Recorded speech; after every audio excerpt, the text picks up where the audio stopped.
1959. I would agree to do so. Okay. You can always start sooner. Okay. Doesn't matter. And Chris is in There we charge of go. the questions? Sure, why not? Oh, okay. Okay, Chris is the question person. We'll talk about Can we see ourselves on camera? See how we look? Do you want to? Is that going to be distracting? Last one was Well, distraction. initially, maybe not constantly. No, and it's not Maybe mirror. zoom it in a little closer. We got a lot of space on Yeah, dead why don't we space. see Austin's nose hair? Tyler, is this Yeah, that's recording? probably about right. Yeah, that's That was good. Are you recording? We're live. Are you recording? We're live. Okay. Really? Okay. Yeah. How many people are watching? Oh, live stream offline. Oh, they just dropped.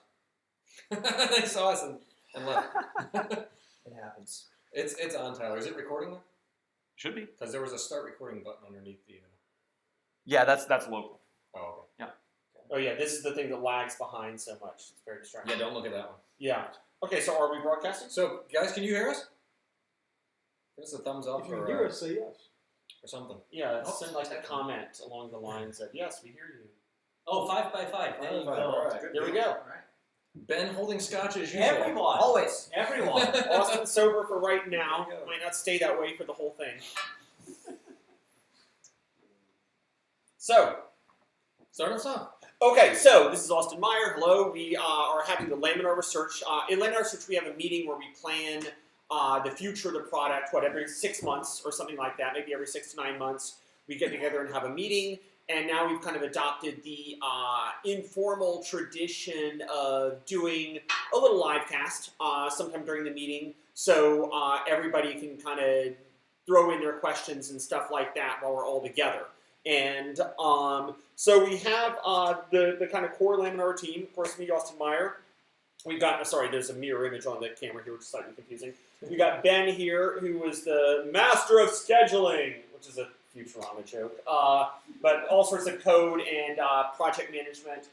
Chris Serio, of course, virtual reality and ATC. We got Randy for tech support. Randy, lean on in and say hello. Hello. Randy, tech support. And we got Alex, our lead artist, Philip of all sorts of avionics, Tyler of the UI, and Marty of management of interface to customers and stuff like that, and management of outreach into the Microsoft Flight Sim community. It was the initial reason, actually, I brought him on. And now it's morphed all sorts of management, all sorts of ways to get the product out there. So we've got the core team, not everyone, but yeah, I wish we had Julian here. Julian manages airport gateway submissions. We got some new Europeans doing autogen and just incredible art and improvement of the networking, which we sorely need.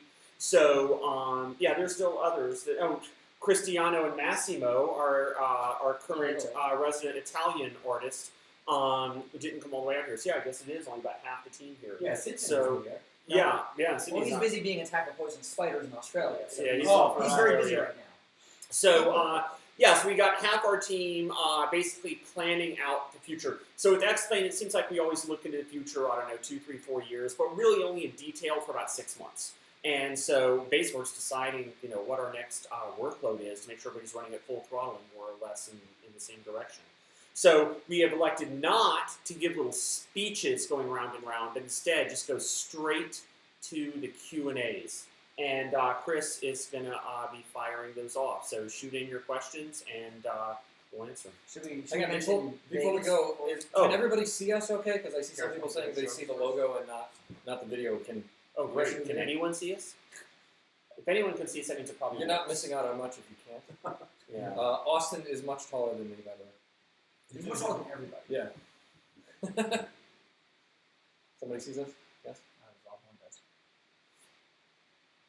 Wow, such a huge delay in the broadcast. Yes. Yeah. Is that intentional, do you think? Yes, I guess I don't. They buffer like In case you start 60 swearing or seconds something like that. But who the heck is going to stop this? Just- All right. I think they can see us. Do we want to talk about Flight Sim Con for starters? No, Flight Sim Expo. Is that Flight Sim Flight Sim Expo? Expo. That's right. All right, as Austin mentioned, I'm Marty. I'm doing marketing for X-Plane. One of the things that I do is I handle all of the shows and the events. We got really 3 events coming up this year that are really notable. The first is the expo that is in Friedrichshafen, Germany. That takes place. I'll make absolutely sure I got the dates right here. I don't have anyone show up. April Have them 18 show up. to Yes. April 21st. April the 18th through April the 21st, and that's again in Friedrichshafen, Germany. Friedrichshafen, Germany. Lake Constance. Ew. Okay, Bavaria, very nice, April, and It's actually Baden-Württemberg. It's not Bavaria, but. So maybe we should let the German Okay. rather than the outreach guy handle this conference information. anyway, it's going to be put on in conjunction with the large air show. There's the largest general aviation show in Europe, and we will be at the booth with our European distributor, Aerosoft. The next show, which is a show that we are major sponsors in, will be the Flight Sim Expo, and that takes place in Las Vegas on June 9th and 10th of this year. We're going to Vegas. Yes, we're Yeah. going to Vegas. This is actually the fourth time we've been at the show. It's previously been in Hartford, Connecticut. But we will be in Vegas this year. We're a major sponsor, have a major booth there. We've got multiple machines. We've got virtual reality. We will be doing panel discussion. We will be doing explain presentation on the future of the product, and it's going to be very interesting. So we'd invite everybody to come to that. Also in October, we don't have a date yet, we will be at the Royal Air Force Museum in Cosford, England, for the Flight Sim show there. And we also do some other smaller shows around the world during the same time. All right, so just to elaborate just a tiny bit, Marty said we got VR, but to be clear on what that means, we're going to have a couple of VR headsets with the latest version of X-Plane with all the latest VR enhancements and stuff like that. So if you don't have any VR headsets yourself and you'd like to fly X-Plane in VR, well, now's your chance to do it for nothing more than the cost of a trip to Vegas anyway. It is also a pretty good time to heckle the laminar team because we should have a pretty good group of people Yeah. in Vegas. It's More than what we have here. Yes. Yeah, it's like more people than here. Yeah, so you can try out VR in Vegas, and I guess I can only tell you that however good you think it is, it's better as far as I'm concerned. I'm still blown away every time I fly it. So there's already. You want to start taking questions? Yeah. Sure. Okay. There's already been a lot of questions about the status of VR2. I would say we've been working on VR2 pretty much as our main priority right now. We still have to do a little bit more, and then we have to do some testing before it's released. But it is coming pretty soon. I would say. Yeah. Um, Chris and I are here talking to you, so we're not actually right. literally working on VR2 right now. But once we get back home, it's going to be a couple days of banging it. It was basically sewing up details at this point. Right. The big goal of VR2 was to try to address all of the issues of different ways to use the product. So VR1 was like, well, if you're in the middle of a room with two controllers, you are in a cockpit and it's like you're there. And that's pretty cool, but that's only one way to interact with X-Plane. If you want to use a yoke and not bang your controller on the yoke every time you do it, if you want to use the mouse because you don't have controllers at all, VR2 brings all these things in. If you want to assign parts of the controller to do other functions, like maybe you've got two controllers and you want to put your rudder on one of them, we're trying to get all that stuff in one place so that you can really use it and have all these problems solved, and so that we can get good feedback and not just immediately hear, oh, well, that's all part of it, but we also need X. We try to get all the usability stuff done in one shot. So to be clear, in VR2, the VR controllers are going to be just like joysticks. So you can go to the joystick screen. You have to keep some of the buttons mapped to VR functions for the trigger and for teleport and whatnot. But if you say I'm only ever going to use my right hand for that kind of stuff, and I want my left hand available for rudder and throttle or views, whatever you want to do, you can configure them just like any other joystick to make it do any command that you want. So that's coming in VR2. Mouse support, as Ben said, will be in VR2, so that'll make a lot of people happy. With that kind of customizability. Right, So. and we're hoping, so with VR, when you're directly interacting with the airplane, there's a configuration file that aircraft authors provide that we've done for our airplanes that help X-Plane understand what it really means to touch the surface in 3D. With the mouse, we are hoping, and we'll see how testing goes, that the mouse should just work on a lot of existing planes. And so it'll give users who already have a collection of add-on planes a way to use VR and still be able to use your add-on planes, because the mouse is still the mouse in VR. So that should be a path that some people want because they don't have controllers, but it should also be good for compatibility for people who want to use their add-ons. Right. And the question I asked the first time you told me you were doing this, how does the mouse go from 2D into 3D? And the answer is it just goes boop, because the first thing it hits is it moves away from you until it slaps on the panel. That's right, and it's pretty stable, so it's not too it's not surprising how it moves. It feels like you're running your finger along the surface till you find it. Yeah. Oh, cool. Like Braille. Yeah, exactly. Yep. That's cool. There were a lot of questions on Windows mixed reality support, and that is also something coming in VR2. I picked up one of the Samsung WMRs, and it looks beautiful in the display. It's nice high res. You'll be able to configure. The interesting about the Windows mixed reality is you have a thumbstick and a touchpad, so there's extra buttons. So yeah, you can use the thumbstick for rudder now, or you want to control your views, or whatever else you guys feel comfortable with. So it's nice to have a controller with a bunch of buttons you can configure now. So VR2 should be quite a big leap in. Yeah, it's taken a while since Christmas because Right. it was a huge change of the code to make all these different ways of interacting possible. And of course, you're going through and cleaning up the code, which takes some Yes. time. And that's what nobody sees. It's just bugs won't happen later because you took the time to do it right now. That's what you can't. And God, it's incredible how much of our time we spend on that. And it's just a We fact should like just write better code the first time. And we wouldn't have to do or it. smaller, simpler programs. Yeah. So the bigger a piece of computer software gets, the harder it is to move it. And so definitely, I feel like we spend a lot more time reorganizing and redoing and re-cleaning If when we we do just writing new stuff. delete more of the code, I and try. squeeze X-Plane down to like it was like X-Plane 3, and then And that's what I'm constantly doing. So that's an inside joke for the viewers. I'm always trying to delete code, and then sometimes I delete stuff I'm not supposed to, and things stop working, and then I get in trouble. So there's some questions on will VR2 have performance improvements? I would expect it to work almost exactly the Yeah. same as it does now. Right. And I think there's one really big performance issue Right. I've seen, which is Oculus Rift users Yeah. for whom Space Warp has become enabled. Right. Their frame rate isn't a gazillion FIPS, and Space Warp loses its mind.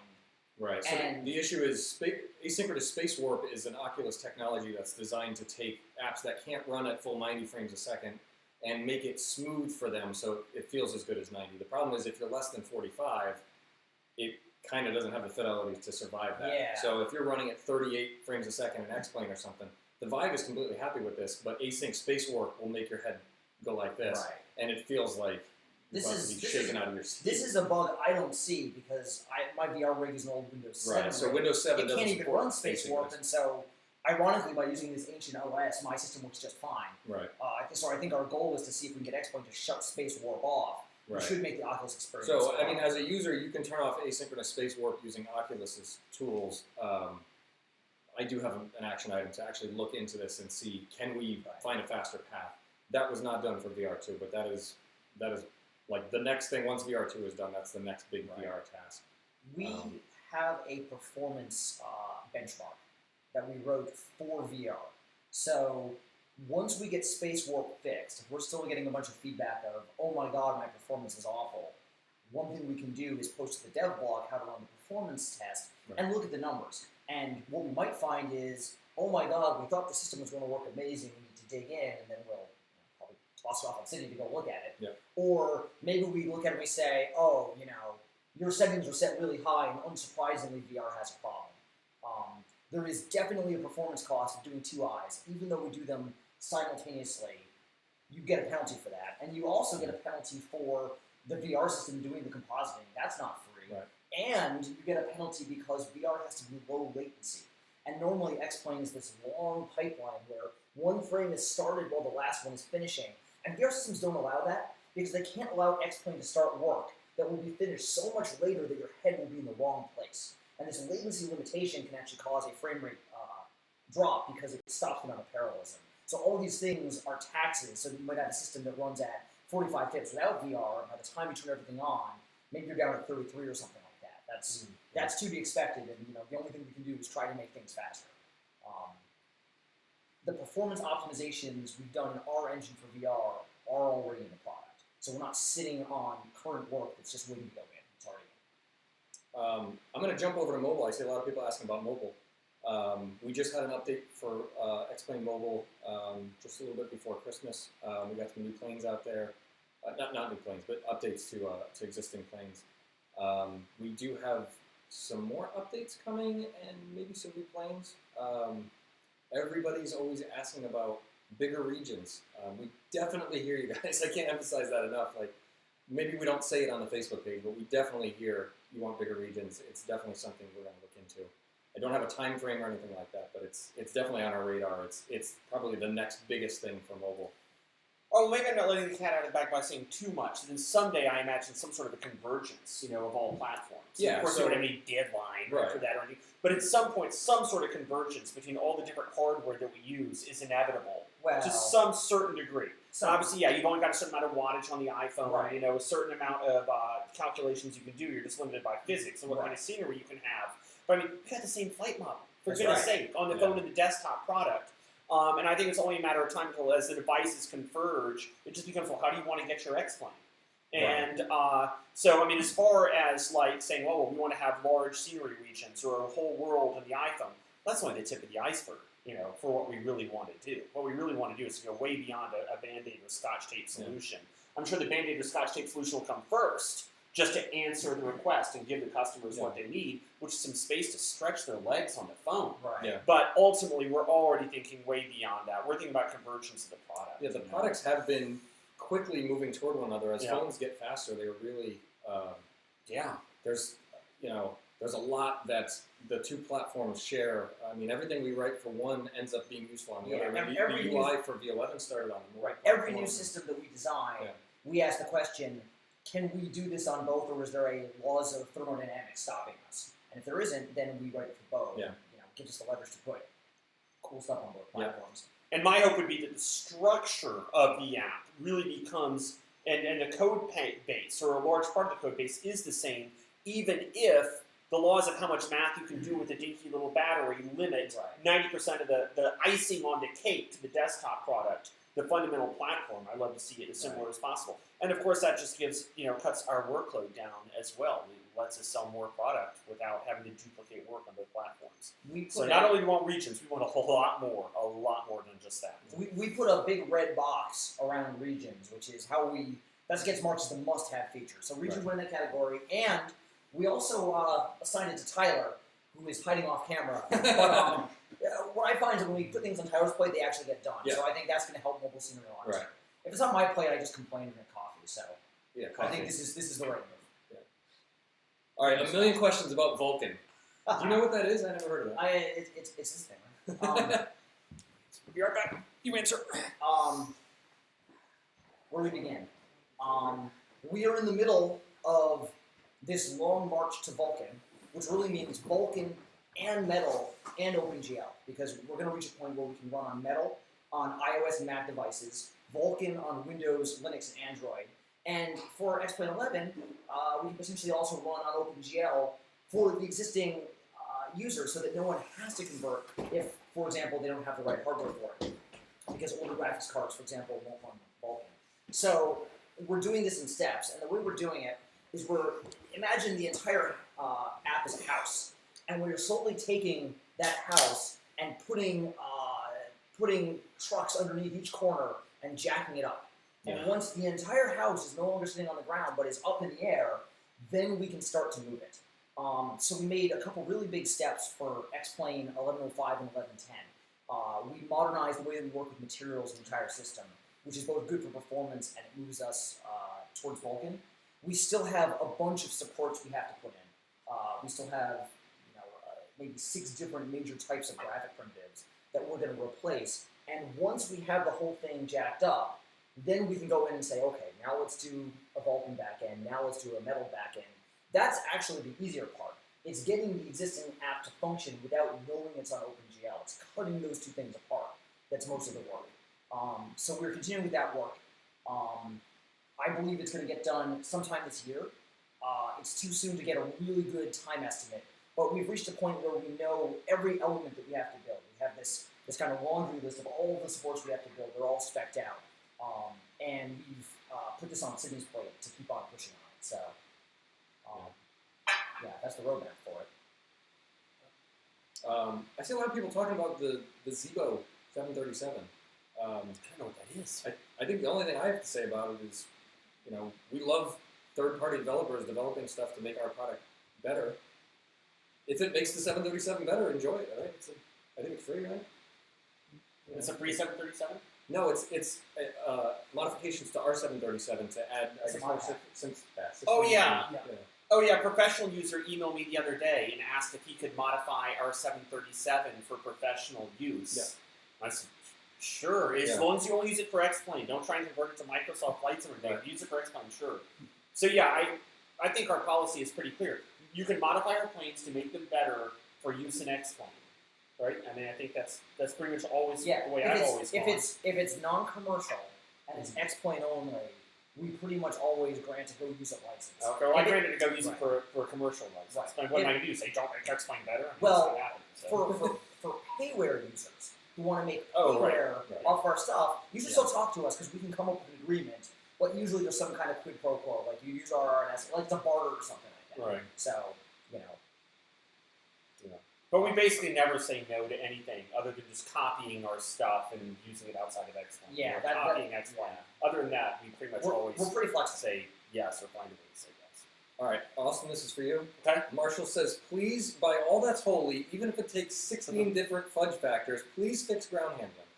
Ground handling. Okay, so that's a little trickier than it sounds. Would he please tell me what he thinks is wrong with ground handling? Marshall, or if are you we in wanna- such a slow 16 feedback fudge loop? factors. Well, I try to avoid fudge factors. So, all right. So there's unfortunately like a 10 or 15 or 20-second delay between when the whole thing goes Marshall, around. if you want to be specific as to which aircraft you're talking about, which ground handling And what you're ground talking handling. So the bottom line is, I think I've done a pretty decent job of ground handling when you're moving at a good speed. A pretty decent job of parking the airplane and stopping. Pretty decent job of both static and kinetic coefficients of friction for ground handling. But the transitions between them, no, not perfect. And that can bite you sometimes. Let me ask you this.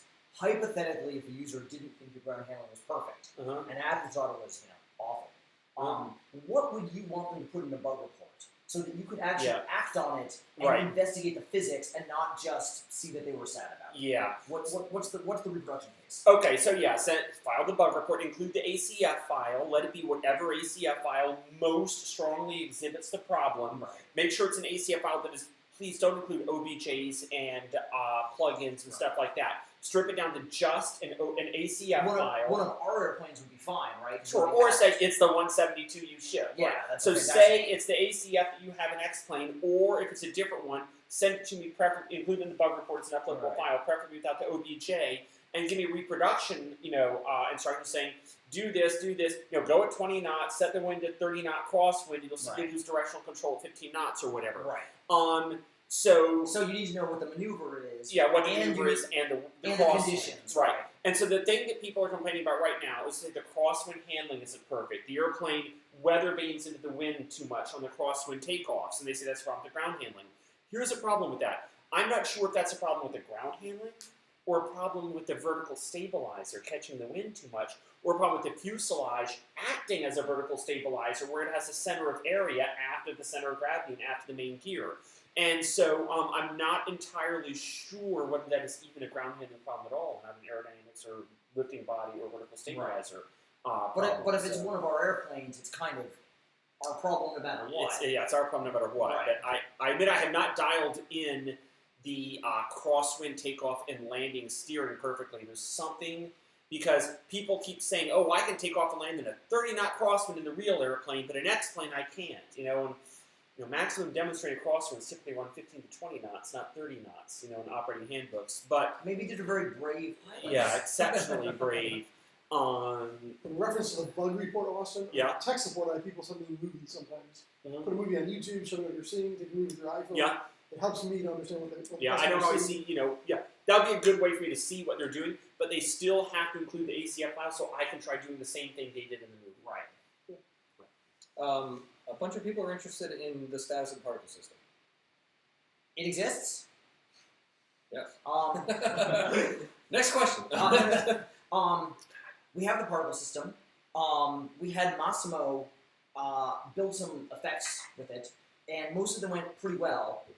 And he and I were not very happy about contrails, because one thing you like in a contrail is for it to be really, really, really long. Dim. Oh, long. Long. I thought our contrails were too bright. I've been trying to dim them down a lot. You can just change the time of day to night for them.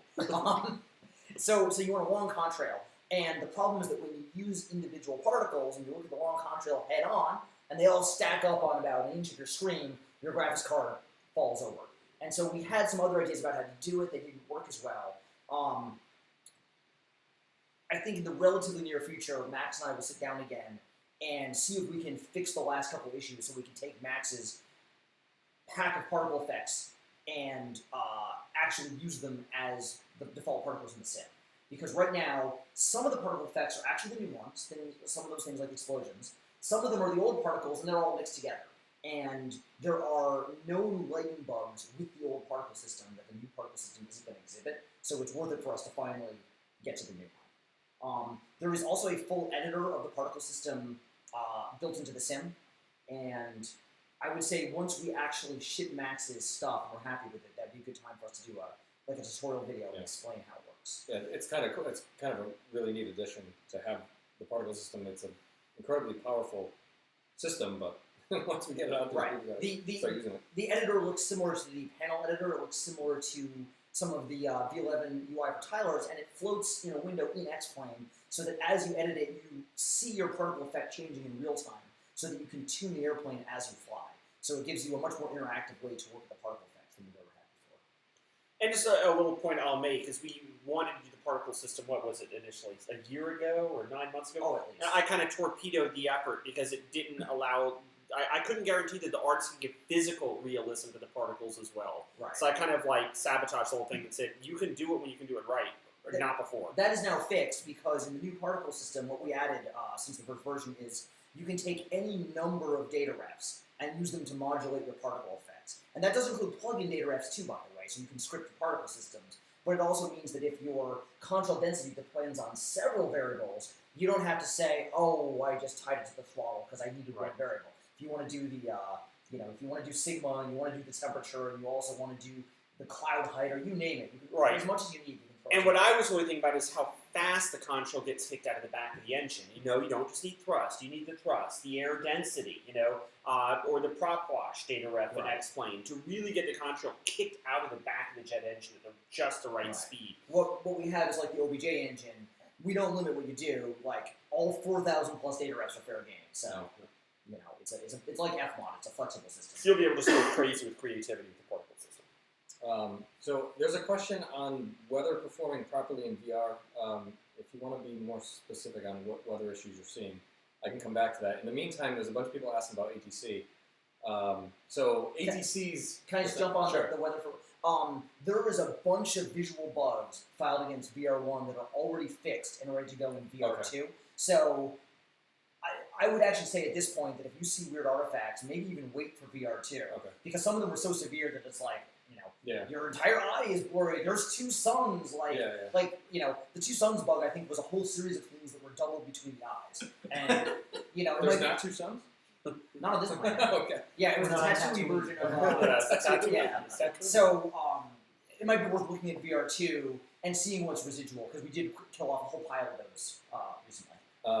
Okay, while I wait for them to respond to that, somebody asked about the status of plug-in windows in VR. That is actually something we talked about today. It's going to be looked at. Right? We want to see if we can get some kind of support for plug-in windows in VR. ATC. A lot of people asking about ATC. So ATC keeps getting pushed aside because we have all these other important things that a lot of people are jumping on. But we hear you about ATC. I started the ATC system like 8 years ago, and it is so powerful, and you guys see like 1% of what it's capable of doing because I just never got to finish it. It is definitely something we want to focus on. There's a lot of bugs have already been fixed, but they depend on having new wave files being generated for the speech, and I think we've started to decide that we're probably not going to go forward with the voice that we can do. Speech synthesis has come a long way in 8 years, to the point where we can control the pronunciation of things with the systems nowadays, and it's completely flexible to be able to pronounce anything you want on the fly without us having to stop and go to a studio and record these sounds every time we add a new, line up and wait with something that in 1050 I fixed a whole pile of stuff, and I coded line up and wait because I'm an ATC nerd and I like big Class B airports where the plane take off every 45 seconds, and if you want to do that you need line up and wait. So I coded it, and the airplane started getting out faster, and why couldn't we ship it? Because we don't have a wave file that says line up and wait. Line and wait. So I think synth voice is going to unbottle our ability to put things in a lot faster. There was And one- we will do synth voice soon. Yeah. Synth voice will unlock a lot of the bug fixes that we have waiting. Yeah, not so, to mention fix a bunch of bugs, like Yeah. there's bugs in the recordings, right? So yeah, ATC is something that's going to be a priority. I'd like to get VR out the door, and then ATC is going to be my next focus. And then as the synth voice gets better and better, thanks to Apple and Microsoft working on it, our ATC will get naturally better.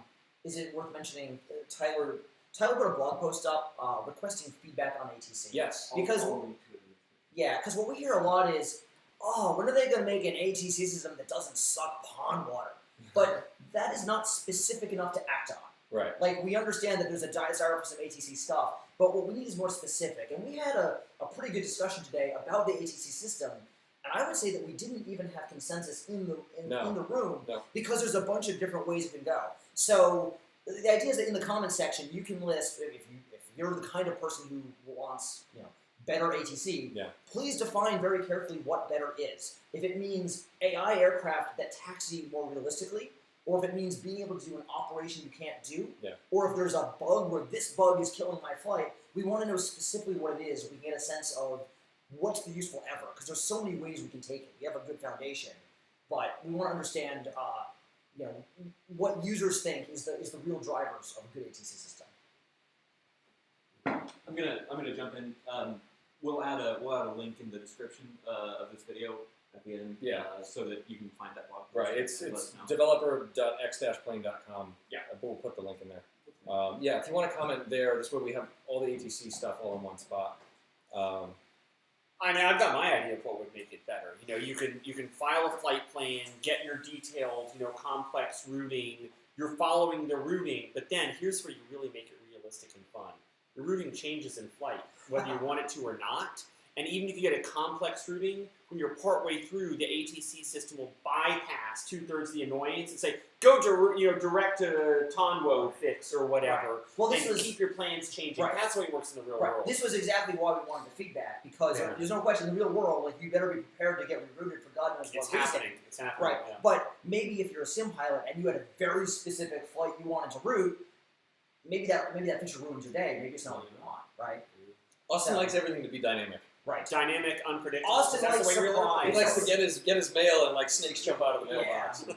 That's why he hired me. So he wants all the surprises in the code. Astonishment in the schedule. Let's see. Fmod attachments for scenery objects. That's another one we talked about. We made partial progress on this. Yeah.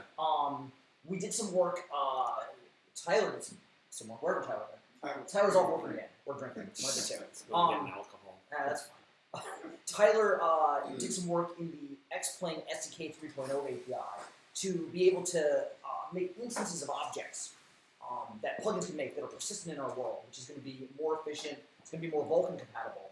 It is also particle system compatible, and it will also be Fmod compatible. So beneath this feature is a whole underground iceberg of work that's going to give us the ability to put sound on objects. So we've made partial progress for this. It is not completely done yet, but we would like to see sound on scenery objects. We'd also like to see it on trucks. It's going to be so fun on trucks. Because you see the trucks Right. These guys did the recordings of it, and we also want to have sound on plugin. Wait, who was with me when we got the sound recording off the trucks? That was that Chris? Yes, we get the truck, the guy up in the truck. We're like, can we record the sound of the engine for the truck? The push cart thingy. And it occurred to me if you drove by, we'd get Doppler, right? Go, meow, and that's no good. You can't have the Doppler when you record the raw sound. So we had him drive in circles at full speed around Chris, while Chris sat in the middle with the microphone tracking, and so his distance never changed from the microphone. And he was going so fast, right up the engine, he was literally leaving black rubber circles on the target. Do you guys have video of this? Yes, I have a picture of it. I think I have a video too. I have a small amount of video, but it was all over so fast. I didn't have a chance to set the camera for a nice long shot. But it was great because even it was straight out of top. Even the GPU was like the fan belt, or not the fan belt, but one of the belts on the thing was squealing. You could hear.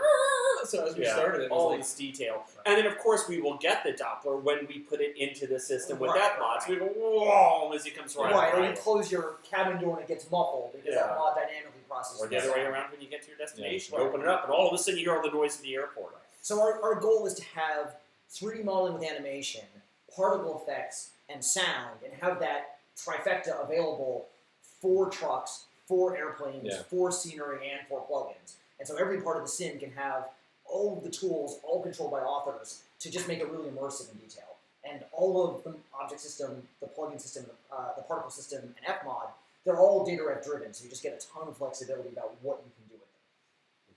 Do you want to talk about networking improvements that Jorg's made? A lot of people are saying they want networking multiplayer improvements. Yeah. He's going to cover that. I can talk about it a little Yeah. bit. So Jorg has been working on network improvements, and one of the big things that came up last time we did this was problem formation flying. And Jorg has actually been working on this, and he is internally testing this code now. So he has rewritten a bunch of stuff inside the networking code so that we do proper delay compensation across the network.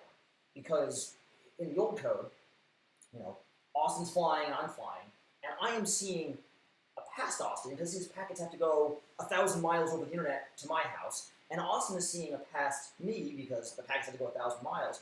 And so each of us sees each other in the past. And so we're going to think that the other pilot is behind us, and he's going to have to decelerate to match speeds. But For one frame. but we're each going to think the same thing and do the same thing and never resolve it. So the new code is correctly predictive, and so it says, well, Austin appears to be back there, but that data is old, and we've measured how old it is, so we think Austin is actually up here, and now I see a projection of where Austin should be that gets constantly smoothly error corrected, and he sees the same thing. And now we are seeing each other in the present by the computers making guesses, and that's something where we both see consistent time frames, and now we can fly in formation, because we're not constantly fighting with each other's past ghosts. And what's kind of an interesting thing about that discussion is, if you lock down the other guy's velocity, you stand a chance of succeeding. If you try and lock down his location, you still can't win. Because if you're going Mach 1 in formation with somebody, and your timing is even off by 100th of a second, Right. when you're moving 200 yards in 100th of a second at Mach 1. Right. And so when you get into this multiplayer thing, it's all about tracking the other guy's velocity, which does not change quickly. Not his position, which changes very quickly. Jorg is using everything. He's using the acceleration to predict the velocity. Oh, there we go. The velocity to predict the position. Yeah. And he's timing the end-to-end time from the instant we read Austin's Everything. position, everything through the other thread to the send packet, down out through the driver, over the wire, into the receiving buffer, and then eventually when I pick it up, I get to see all the delay, and I can say, wow, I know Austin's exactly this late. So your algebra problem straight out of high school. This acceleration, That's this right. velocity, this location, where are you going to be in a tenth of a second? Right, and then we can predict it forward and correct the error and smooth out the error. So I think that's going to be a huge improvement. Jorg has a pretty good roadmap after that of continuing to improve how multiplayer works, how reliable it is. I think all of it's going to make it quite a bit better and should make for a more predictable and more reliable and just a more interactive multiplayer session. I know if we're not saying too much in advance by saying he's also going to be rewriting what we call the network stack to just have less network traffic. Right. To do the things that it does. We're going to be seeing that over the coming Right. We're going to 6 get an months, efficiency I think, gain. is his time frame, And that more or efficiency less. gain means maybe you can fly, over a worse connection, or maybe you can fly with more people, Or with more friends. or maybe the latency is better, or maybe we can start adding more data to it.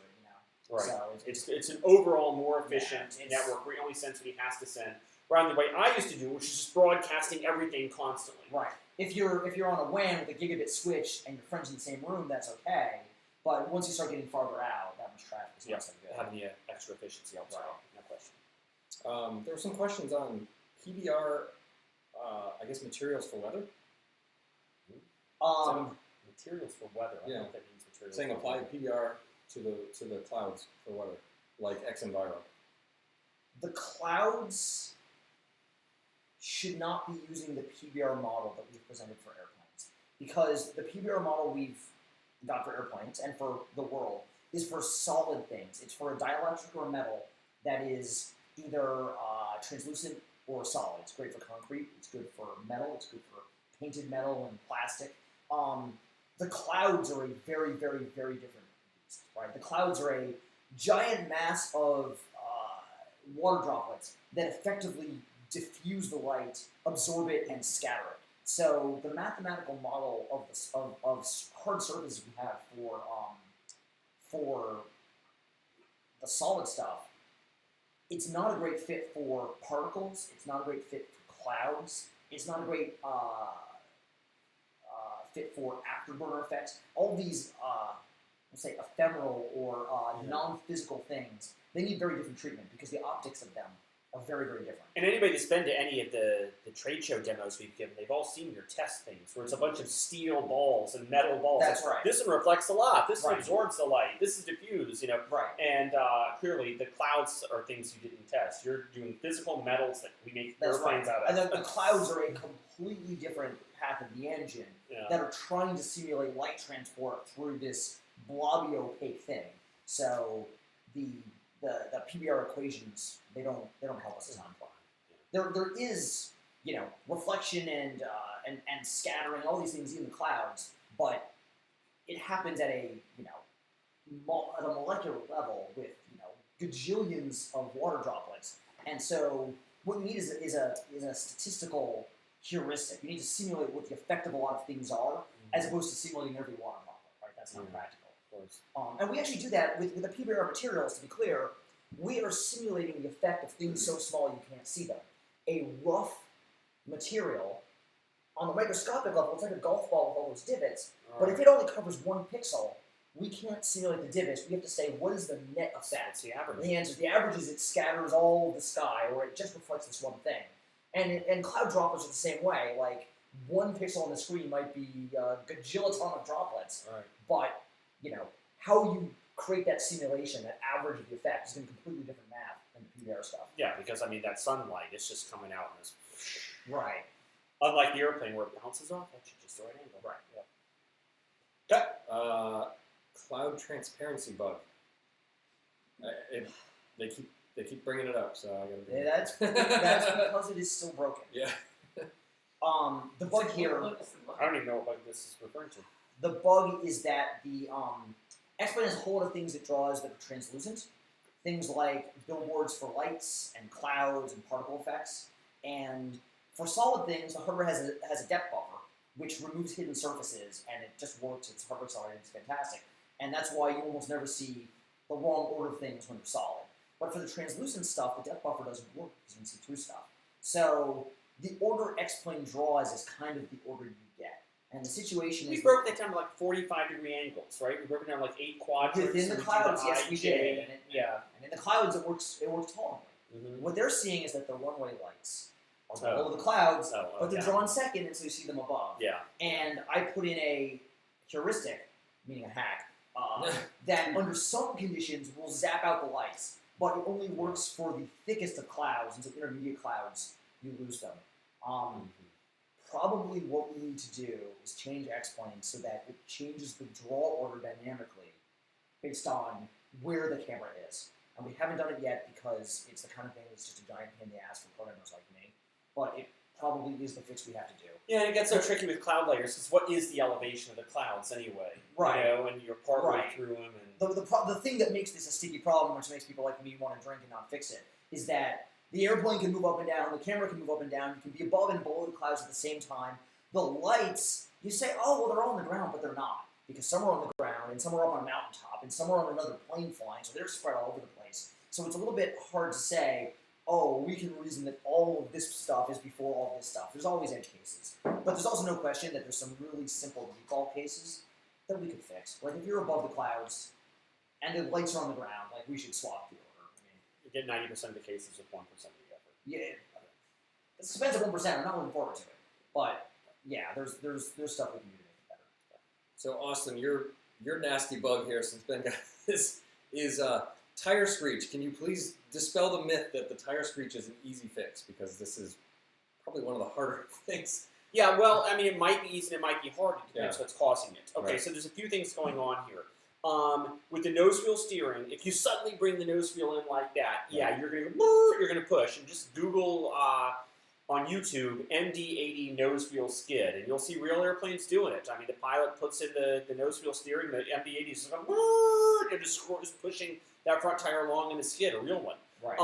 So if you suddenly pop the nose wheel over, you're going to skid in the real airplane, and you're going to skid an X-plane. So what do we do to avoid this? Well, the real airplane, obviously, the nose wheel, comes over at a lower rate. I very, very recently added rate limiting code into X-Plane for how fast the nose gear can turn, so that we wouldn't get this sudden kind of tire skid from popping the nose left and right. That is something I very recently added. When was that rolled in? Was that 11.10? Do you remember? 11.10. Okay, so it's in 11.10. So in theory, that's out there. Is that, yeah, it's now. Okay, so perhaps the tire skid you mentioned has already been addressed. Maybe not. There's other ways to get a tire skid. Even if your rate is slow, you might still find an airplane or a condition where bringing it in quickly enough is going to skid the nose wheel or skid the entire airplane. So the whole airplane is an oversteer or understeer, and you're skidding the tires. So now the next question you get into is, how much does that path over the ground, have to go away from the rotation direction of the tires before you start burning rubber and making the skidding noise? How fast and at what speed? And the heuristic, aka hack, that I have an X-Plane to try and track that might not be exactly perfect. I'm no stranger to tires that skid or don't skid when you do crazy things with them at high speed. But I might not have the heuristic perfect for exactly when the skidding noise starts coming in. So the other issue is, anybody that's a real pilot knows that depending on the aircraft you fly, you get different forces on the pedals. So if you're flying a Cessna 172 where you're not directly connected to the nose wheel, you got kind of a spring There's no system. force on the pedals in the Skyhawk, there's no force. but because it's a spring, the nose wheel will still move slowly. But you can't jam it like at a Piper Warrior where you have a direct linkage. But then you can't move You the pedal that can't fast. stomp on the pedal. But if you've just got a set of pedals at home with this tiny little spring, or a twist stick.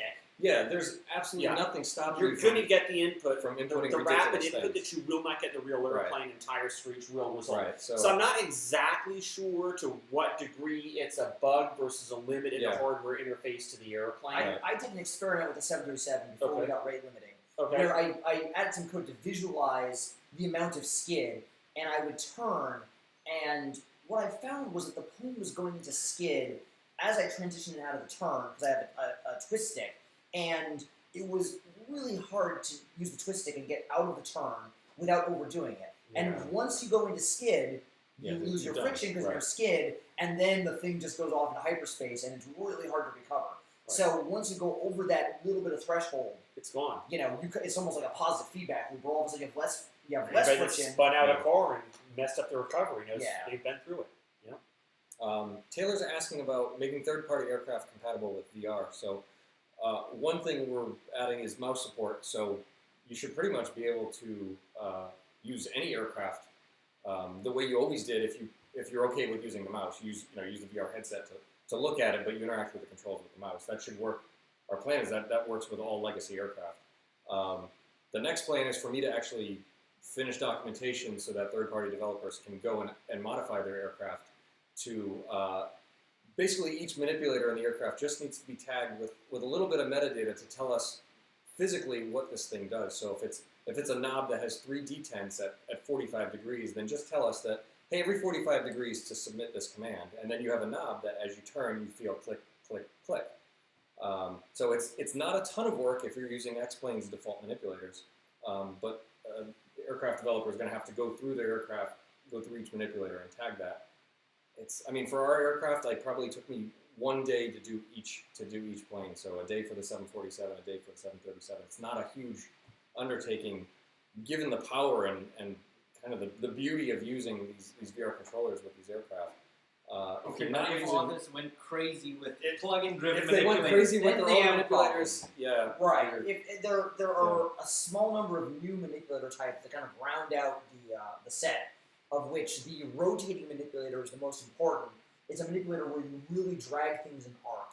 And if you've got a rotating throttle quadrant like on a 7.3 or King Air, it's probably worth it to swap to this manipulator in your 3D model so that you get really good rotational tracking in VR. Because unlike the mouse, in VR, if you grab something and move it, and it doesn't move the way your hand moved, it's really jarring. You thought you were holding it and it went over there. Right.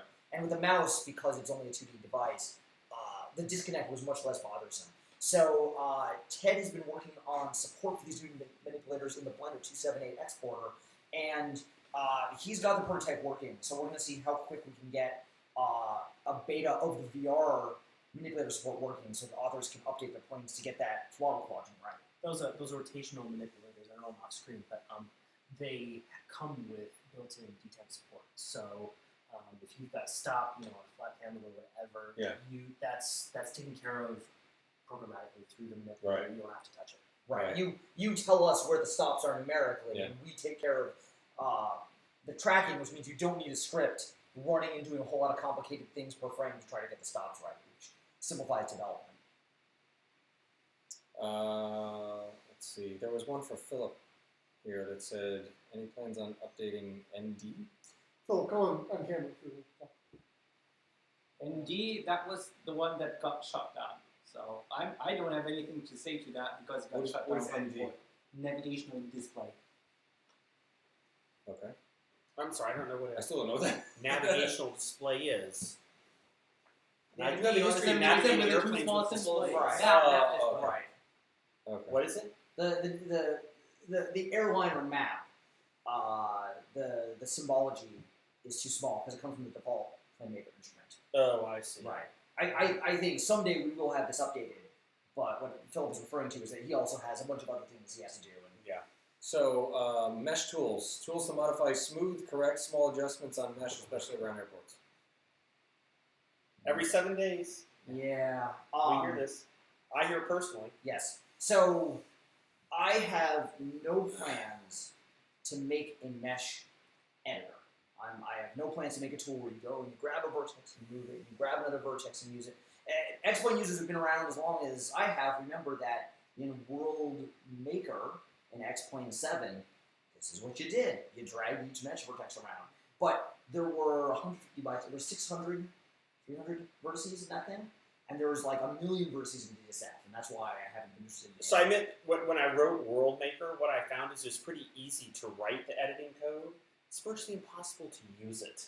Because no matter how many points you dragged, there were a hell of a lot more before you were finished with your job. Right, but there is an underlying problem that people are trying to solve that we're very, very aware of, which is you have a small area of an airport, and the elevation of the DSF is wrong for some reason. The source data wasn't very good. You need to fix it to really do a good job of modeling the mesh. And what we expect to do is not an editor for the existing mesh. Someday, what we hope to do is allow you to have a elevation patch in the overlay file that can be applied to just the small area that can reshape it. Wait, no, explain a little more detail. Elevation patch for the overlay. It would be a small 2D elevation, digital elevation model, meaning an array of heights. Is this a gem you're going to grab right from the USGS, or is it an RGB file which you tweak in Photoshop, or what? Up to you. You could use a GIS tool. You could use Photoshop. You could get it from the USGS.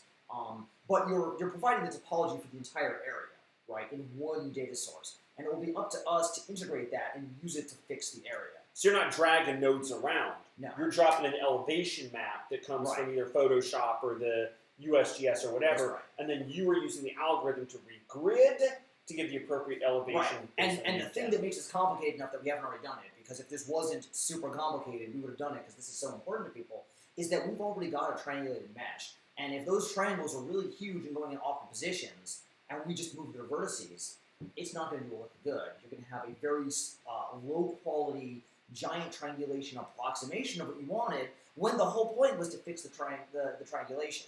And some people make long, thin triangles to try and solve a problem, and the rendering engine would break, I'm sure. Well, the problem, here's the problem.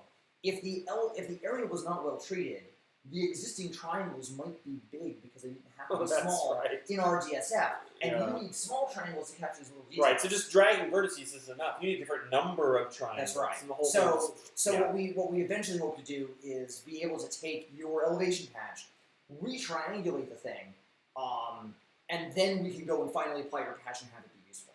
We could apply the patch without the re-triangulation. That's not hard. It's just completely useless because what you get will be so different than what you wanted that you're probably just going to throw out your computer. They'll be so mad. Yeah. So, but this is what we want to do. This is a very difficult problem, which is why we haven't already done it. So somebody keeps asking about X-Plane 11 for mobile. I think we're probably gonna. It kind of already is, right? Right. So X-Plane Mobile already has X-Plane 11's flight model. It already has X-Plane 11's GUI infrastructure. How long have we spent arguing about the name of X-Plane Mobile to date? Only about 20 minutes. 20 or 30 minutes, we're sitting there arguing here in this room over what to call X-Plane Mobile. Yeah. I mean, they're becoming similar. The technology Right. moves back and forth between them. Renaming the product doesn't change anything. No. But we're still trying to decide what to do with the name. And of course, how we set the name is also going to be attached to how we manage the revenue model. Is the subscription model. We buy individual airplane. So we're running round and round in circles. But it's, as far as the best way to do it. But it's not just a matter of saying, put the name 11 on, and that means it's awesome. It's not I the pretty name. much, it's we didn't the really wait. strategy. We just started putting the 11 stuff in. Yeah, we just Right. put it in without changing the name. It's called X-Plane 10 on the startup screen. Pretty much every X-Plane Mobile. I mean, it makes me laugh when I see people say, "Oh, you guys abandoned mobile. It's dead." It's anything but dead. Every single update that comes out gets it completely in sync with what is available on desktop at that instant. So X-Plane Mobile is up to date as of December 20 whatever that the last update came out. It has all of X-Plane 11 stuff in it. Right, which means that all Philips For the avionics, core, you right. can go use the FMC. Right. You can do this full Here's- start procedure. With Here's a secret hint. There's a G1000 in X-Plane Mobile right now, but nobody knows it because I haven't released a plane with a G1000 yet. So maybe there'll be a G1000 soon. Like people don't realize this. We'll probably just end up dropping the number at some point. It'll just be X-Plane Mobile, and it'll just be grabbing whatever's latest Yeah, from the I mean, desktop and what's the latest you can code. desktop is a little different than mobile, where there's clear points where like This is we the need- major version. Yeah, this is a major version. Right. We need a new product. There's the Right. third-party aircraft and stuff. There needs to be a point to cut lines. But with Right. mobile, where it's a There's closed no system, such thing as versions in Right. mobile software. Like, it's Right. not a thing. I mean, think of it like Facebook. Like you're not on Facebook version 3. Like Facebook updates every 2 weeks. But it still says X-Plane 10 mobile in the name? Right now, it still says X-Plane 10 mobile. Yeah, I can't blame this guy for being confused. No, it's a common question. So I want to address it, and say it's just. Which is number, having a don't red pick much X on the startup screen that just crosses out the 10. of it. Yeah. Now it's it's just X-Plane, like- just And X-Plane. then a post-it note with mobile that we Yes. Yeah. Problem solved. X-Plane M. X-Plane M for mobile. We'll do the skeuomorphic design for a little bit, and then we'll eventually fix it so it actually looks good. Yes. Let's see. Some questions on planes. I can talk about some planes for mobile, but a lot of them we like to keep hush on. There might be a new fighter at some point. Might have a carrier to land on it, or to land it on, to be a little more specific. It's getting a little dangerous for you to talk about that right now. Yeah. I don't know. We said we could talk about that one, but Did we say let's just tease it. Yeah, that one we said for mobile. Do I have to cut off he's your kind of getting into the danger Do zone I have to here cut off a little finger? bit. It's almost like I'm on a highway to a dangerous zone or something. Yeah, don't get on that highway to that danger zone. X-Plane 11 on Xbox and PS4. Probably not going to No. happen. I'm just not happy with the interface of the Xbox and the PS4. Those I'm pieces not of happy with hardware the are interface. so specific. Yeah. And then I think there's a whole idea that the Xbox and the PS4 is supposed to be carefully pre-flighted to deliver a certain experience that can never be Yeah. varied from, and no one's allowed to fail in an unexpected way. It's such like a guarded, gated community. It just everything about it kind of rubs me the wrong way. Austin Gustavo wants to know about improvements for jets and turboprop flight models. Oh I think you yes! Did you Oh, pay this guy yeah. to ask you that? No, I did not want to ask Austin's you. been looking for this question for like 45 minutes. I wanted to do an intro where we talked about all the things we were working on, and I got Yes. outvoted. We so also since wait we for the did question. I you- saved it We're until out the of end. time. We're out of time. We're not out of time, are we? Almost. Oh, well, we can go a little over an hour. Who cares? Okay, so the jets. I'm only starting to realize how embarrassingly bad the jet engine model is in X-Plane right now. I mean, it has an N1 and an N2, but one spools up and down at the exact power of the other. So it's almost like they're connected to some sort of strange gearing system. When in reality, they're not. You have twin spool jet engines where they spin independently. And you really notice it starting and windmilling at low power. And so our jet engine right now, it's not half bad with delivering thrust at Mach numbers and altitudes, but it is absurd as far as this whole coupling of the N2 and the N1 and stuff like that. Not only that, but the fuel flow could be a whole lot better too. Understanding that when you first jam up the throttle, the fuel comes up before the thrust does. Then the thrust comes up as the turbines spin on up. I operate a turbine airplane, right, the PT6, and I'm starting to get a little bit of a sense of how these turbines work. And the jet engine model we have is pretty awful right now compared to where I know it could be. So yeah, I'm going to do a new jet engine model. Now here's what's awesome. Whenever I change the engine model in X-Plane, it drives the add-on developers bonkers because then it screws up what they got tuned. You see, we've come up with a way to solve it. We've kind of known we would have to do this for a long time, and about 2-3 hours ago, we finally agreed to actually do it. And we're going to version the flight model in X-Plane. And what that means is when you save an airplane in PlaneMaker, you will say, I want to save this with the 11.20 flight model. Boom! You save that in PlaneMaker. That's what add-on developers can do. And then, as I keep adding new engines and new flight models and new features and whatnot, the 1120 model will be locked down in time so that that aircraft that the add-on developer made will always work with the 1120 flight model, even as I add new engines. So that will let me add all sorts of new stuff without messing up the third-party add-on airplanes, which has been like the thorn in all of our sides now for the last several years. And then, of course, whenever they want, they can just go into PlaneMaker and say, now I'm ready to run this airplane in. Boop, the 1130 model. So just choose whatever you want in PlaneMaker, and it'll be locked in time forever when you do your add-on aircraft, or until you feel like moving it forwards by saving it for the next flight model. So we're going to have a version flight model, which will let me do these engine improvements without messing up the third-party add-on aircraft, because the add-on aircraft will use a flight model that's been locked in time. He also asked about turboprop engines, yes. And I got 2 turboprop engine things I want to do. I want to work on the PT6 just a little bit more, and I want to have N2 be the gas turbine and N1 be what I call the power turbine, pickup turbine. And I also want to go back over the performance of the PT6 to really make sure it matches my plane perfectly. And then also we are long overdue in the Garrett fixed shaft, not free turbine, but fixed shaft turbine for those MU2s. And when we got the flight model version, that'll be like the perfect time for me to do a kick-ass Garrett.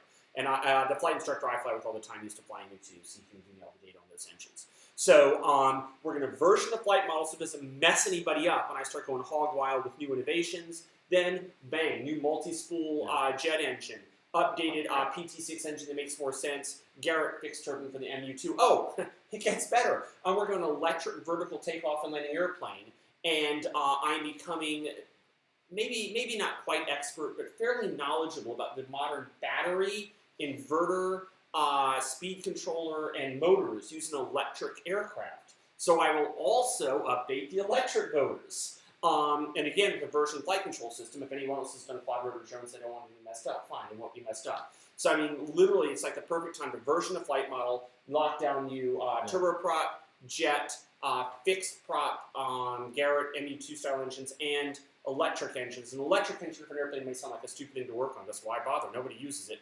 That's changing in our lifetime, I guarantee you. That's changing in our lifetime.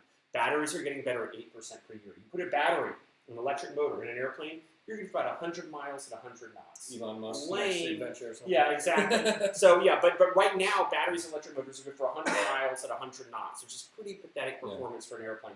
But batteries are getting better at 8% per year. And if you're making 8% interest on an investment compounded annually per year, that's going to build up seriously. Yeah. So we are going to enter a resurgence in general. General aviation is dying right now. It's like a joke. It's like Model T Fords out there. But I think we're going to see a resurgence shortly. It's going to be based on electric aviation and next generation ADS-B, air traffic control, and user-friendly avionics, and the ability to take off and land vertically to go from any place to any place. Resurgence is going to happen in our lifetime. Electric aviation is going to drive it. So, yeah, new engines on the horizon. Big question. Big question. All right. Oh, we can go a few minutes over. If there's any good questions. If the questions are getting repetitive or lame, somebody we'll did ask, when he comes to the U.S., what kind of whiskey do you like? Austin likes tequila. Ben and I like scotch. I like Tyler bourbon. and I Alex drink likes bourbon. And so we're at my house right now. We don't spend all of our time drunk. We're at my house for this meeting, and it's after hours. It's after hours, so we're kicking back just a little bit after a full day of meetings. But, I do take personal feature requests if the scotch is older than 25 years or so. No one has ever bribed me for a feature request, but it might be because they just didn't try enough money. How about one more? Come on. Has anyone noticed at night that Has anyone noticed that clouds at night in VR, especially on Oculus, look very, very bad? Containing color banding, almost looks like crush textures. We're starting to get repetitive. Yeah, they do. Yeah, it's starting to get repetitive. Questions here because we've already handled clouds and weather in VR. And then we've already handled that question. What else we got? Well, I mean, this is a specific Oculus issue. Which is, okay. the Oculus's gamma curve is like from Crazy Town.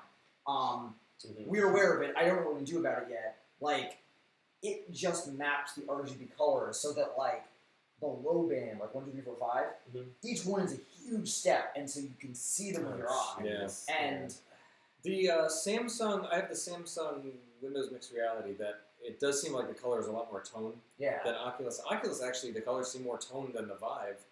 I'll take a look at the Vive. These are all like first-gen devices. Like Sunset's look incredibly banded to me. It's the same thing. It's all the same thing. Very banded. I just think hardware is just going to keep getting better. I mean, these are Well, getting cheaper. there are things we can do if we never find a way to get a better gamma curve for the Rift. We could dither, so it's an option. It's on our radar. It's been less important than VR2, but there's no question this is a thing. You see it. You see it anytime light levels are low and something is changing in a fairly aggressive ramp. So. Any chance of having a multi-monitor profile like keyboard profile? Got it? It's a reasonable request. Yeah. I've not heard that one before. It's something we could talk about. Blender Object Importer, skin and bone support, animated jetways. Skin and bone support is absolutely on our roadmap. Yeah. It's kind of the big thing for the next version of the OBJ.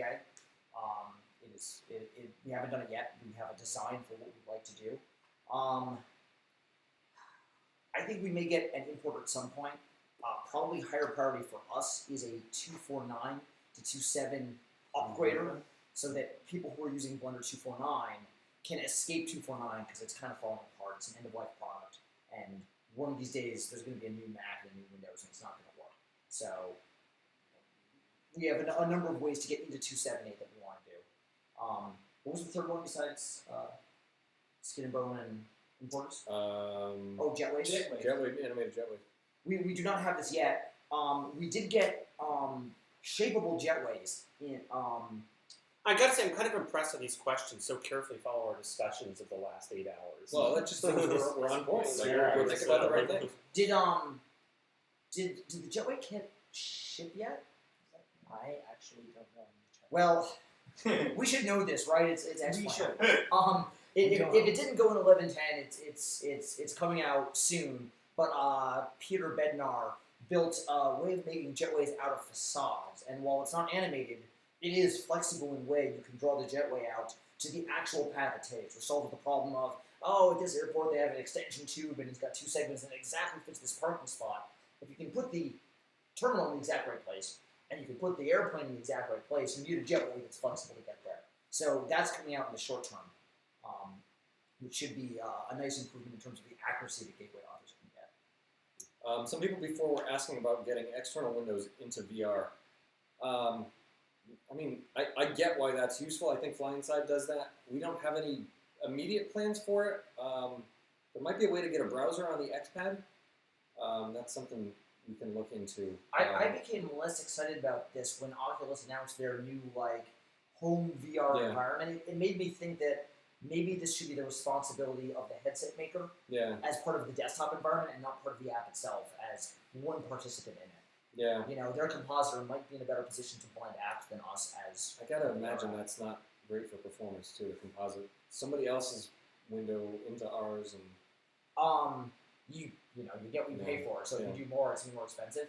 But I would expect that Oculus might be in a position to composite it more cheaply. Yeah. Since they're the final step. Yeah. They say what goes. One thing we might be able to do is get a browser on the XPad so that you can go to get your approach plates and whatnot on the XPad, and, or use SkyVector or various sites. It's also worth mentioning that plugins that want to use VR, that's going to be opt-in. You're going to have to modify the plugin. Yeah. It's not going to be just works out of the box. Right. Because the drawing rules of legacy plugins are anything goes, and we can't box that up and put that in VR.